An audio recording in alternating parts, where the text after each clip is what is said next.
بسم اللہ الرحمن الرحیم۔ سجدے میں جا کر یہ ایک لفظ پڑھ لو، ہر مراد پوری ہو جائے گی۔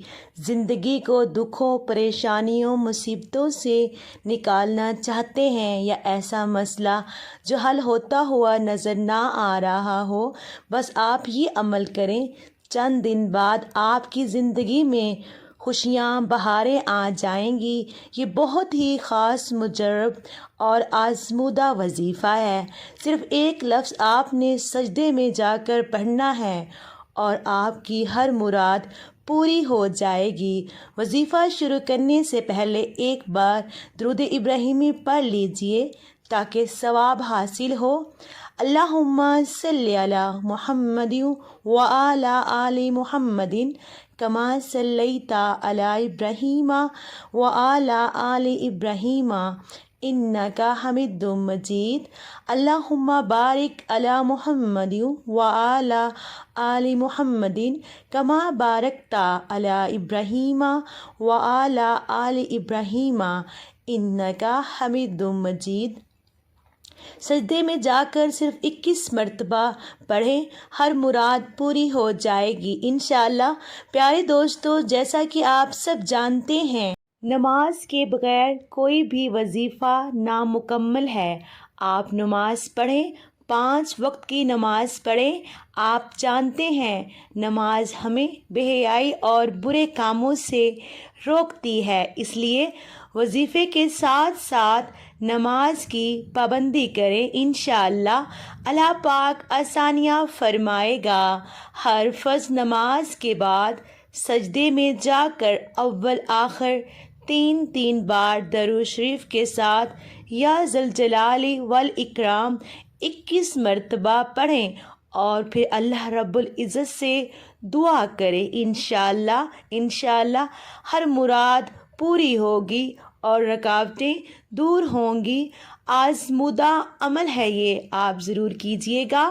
ہم سب مل کر اللہ پاک سے دعا کرتے ہیں، اللہ پاک ہم سب کے لیے آسانیاں فرمائے۔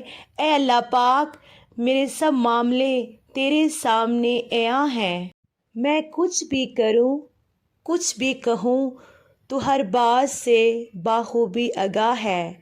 تو میرے مسائل بھی جانتا ہے اور میرے وسائل سے بھی واقف ہے۔ اے اللہ پاک، میں بہت کمزور ہوں اور میری خواہشیں میرے وسائل اور میری طاقت سے بہت زیادہ ہیں۔ میں جب بھی کسی کام کے لیے فیصلہ کرتا ہوں یا کرتی ہوں، اس کے انجام سے بھی باخبر ہوتی ہوں، لیکن تو اس کے انجام سے واقف ہوتا ہے۔ اے اللہ پاک، ہر معاملے میں میری مدد فرما اور میرے ہر اس فیصلے کو میرے لیے آسان کر دے جس کا انجام میرے لیے بہتر ہے، اور ہر اس کام سے مجھے دور رکھ جس کا انجام بہتر نہیں اور جو میرے مشکلات میں اضافہ کرے۔ اے اللہ پاک، میرے لیے آسمان سے آسانیاں اور برکتیں نازل فرما۔ اے اللہ پاک، اور ہر لمحہ میرا حامی ناصر ہو جا، آمین۔ اے میرے رب، میرے والدین کو معاف کر دے، ان کو صحت مند زندگی عطا فرما۔ یا اللہ، جن کے والدین حیات ہیں ان کو صحت و تندرستی اور لمبی زندگی عطا فرما اور ان کی خدمت کی سعادت عطا فرما، آمین۔ اے اللہ پاک، جن کے والدین، والد یا والدہ یا دونوں وفات پا گئے ہیں، ان کو جنت الفردوس میں اعلیٰ مقام عطا فرما۔ یا اللہ تعالیٰ، ان کی قبروں کو پر نور کر دے، آمین ثم آمین یا رب العالمین۔ پیارے دوستو، اگر ویڈیو اچھی لگی ہو تو اللہ پاک کے 99 ناموں میں سے ایک نام ضرور ٹائپ کیجئے گا۔ اللہ پاک آپ سب کا حامی و ناصر ہو۔ اور پیارے دوستو، آپ سے گزارش ہے کہ مجھے سپورٹ کریں، مجھے آپ سب کی سپورٹ کی بہت ضرورت ہے۔ جزاک اللہ، اللہ حافظ۔